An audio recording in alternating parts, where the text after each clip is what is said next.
Now we know what a fraction is. We got this one is a fraction. What happens if I multiply this fraction times another fraction? Well, it's very simple. The multiplication is just multiply the top times the top and the bottom times the bottom. So the top is 3 times the top is 4. 3 times 4 is equal to 12. We can write 12 there.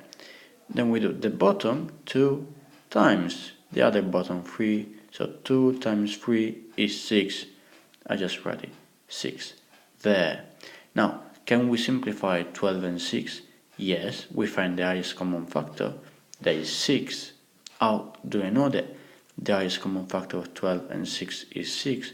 Well, if I'm not sure, I can just do the 3 that we know work this way, and for 6 is 2 and 3.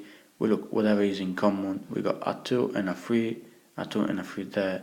So these two are common factor. The multiplication of these two is the highest common factor, so it's 6. Okay, so we can simplify now this fraction, and we know that we have to divide it by the highest common factor. Why the highest common factor? Because if I divide it by another number, I can find a simple form, but maybe not the simplest. And the only way to get directly from any fraction to the simplest form means a fraction with the same value of the original, but just with the smallest number possible. The only way to be sure from pass from this one to the simplest one is divided by the highest common factors. So be very confident with this concept. Then we see what can we do when we divide two fractions. Okay, let's see 5 divided by 2. Now we explained in class why, but the trick is that we are going to take this division and change it in a multiplication, and this fraction and turn it upside down. So this one is going to be a multiplication, this one is going to be upside down, so the 2 that is on the bottom will go on the top, and the 5 that is on the top will go on the bottom. So we will move the 2 on the top and the 5 on the bottom, while this one will stay exactly the same. Now it's important to remember that we turn upside down only the second one. We cannot do the same for the first one, otherwise the value will change and we don't want this. So this is the way to do this division. Why? Because in this case, when we got a multiplication, we already saw before that it's simple, just multiply top by top and bottom times bottoms.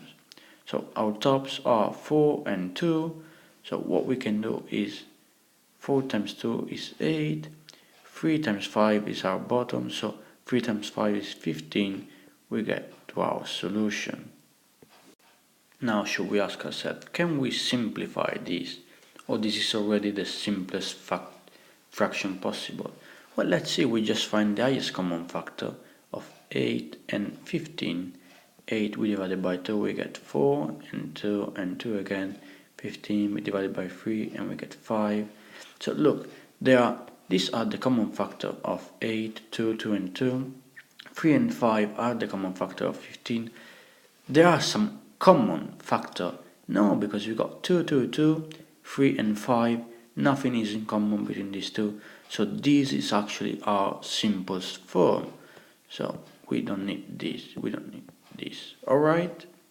So now let's see how can we sum two different fractions. The same logic will work also for the subtraction. So the first thing we have to see is the bottom of both fractions, the denominator. If the denominator is the same, the sum will be very, very easy because we just sum the top.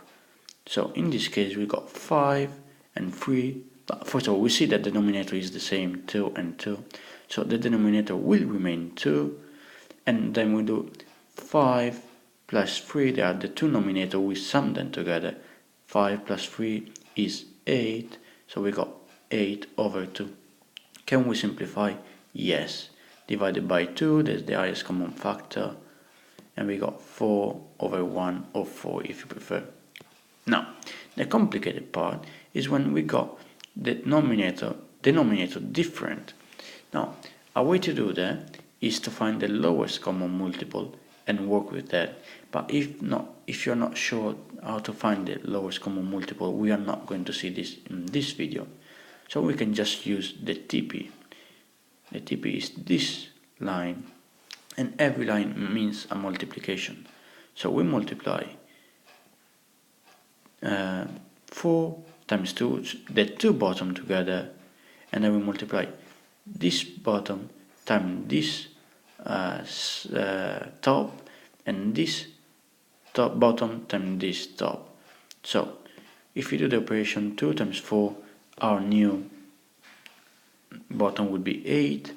Then we got 4 times 5, so we put on the left 5 times 4, that is 20, and then on the other side we will put 2 times 7, that is 14, so 14 there. So we got 20 plus 14 is 34 divided by 8. We can simplify this, yes. The highest common factor in this case is 2 and 2, so it's 17 over 4. Now let's see very quickly a subtraction to see how to do it. Let's see that we got 5 over 2 minus 7 over 4. Now, it's important, you see that it's the same as before. So we actually have this already, the number ready. So we just do 20 minus 14 and 8 on the bottom. Now remember that this line are telling us that the second denominator times the first denominator goes on the top, on the first place, and then this operation go in this direction. You see the arrow. Why? Because if we change it, we will have 14 minus 20, and the value of the fraction will change. So we must leave it this way and use the arrow of the TP to remember where put the two numerator. So in this case would be 6 over 8, we simplify it, and we get 3 over 4, obviously I divided by 2. Okay, I hope that this video was helpful, and I'll see you in class.